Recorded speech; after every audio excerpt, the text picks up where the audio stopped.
guys, it's Jennifer from scrapsoflife.com, and this is a companion video for my Imagine project that is going live on the same day over on their channel. And we had a prompt that, long and short of it, made me think of trumpet flowers and really wanted to make a card with trumpet flowers on it, but I didn't have a trumpet flower stamp. So I decided to make one. And I did some test drawings before finally finding a reference photo that kind of gave me the idea of what kind of arrangement I wanted. So I kind of based it on that and then kind of expanded from there.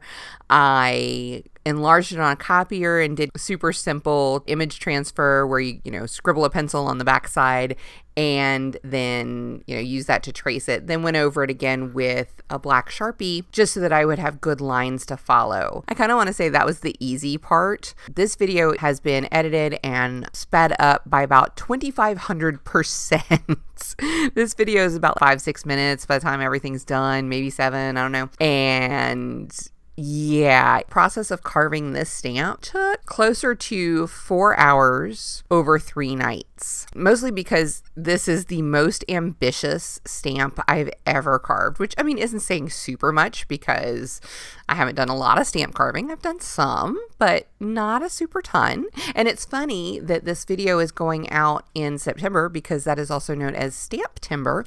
And last year, 2017, I thought I was going to be doing a lot of stamp carving, so I ordered several big sheets of the pink Speedy card and this new lino cutter set. I got all that in and I thought I was going to do a bunch of stamps, and I did like maybe 3, and then life got in the way. But hey, it meant that I was more than prepared when the idea and impetus came to me. So a few things I learned while working on this stamp. I'm using the narrowest blade that came with the lino cutter set, which I'll make sure to link in the description below. I used it for the vast majority.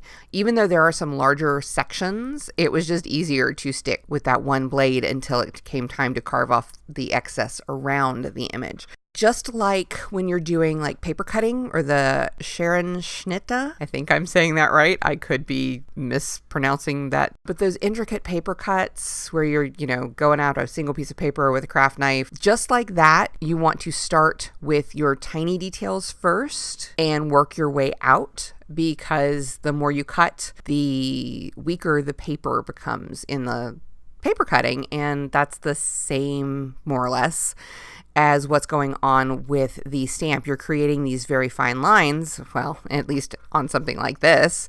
And so you want to make sure that you're not weakening where you need to be working. Also, if you start from the center and work out, if you overcut one area, you can kind of fudge it a little bit. But if you've already cut around the outside and then you go and you goof on the interior, say like on one of those leaves or one of the tiny petals, yeah, then you're kind of hosed. The other thing, of course, is you see me, I'm moving the stamp material a lot more than I am moving the cutter. That was a lot easier on my wrist. And also it allows you to kind of get some good curves. So once I got everything done, like I said, it was several hours over several nights. I switched to this kind of teardrop shaped blade that's it's like an X-Acto or a craft knife or whatever, and carved away everything that didn't need to be there and went ahead and did a test stamp. Now I can already tell about when I'm inking it up that there's some spots I missed, but that's okay. That was I knew that was going to happen, but I kind of needed to see where I was. And actually the first image I pulled, I almost could have left it that way and been happy with like the very woodblock look of it, but I wanted something cleaner.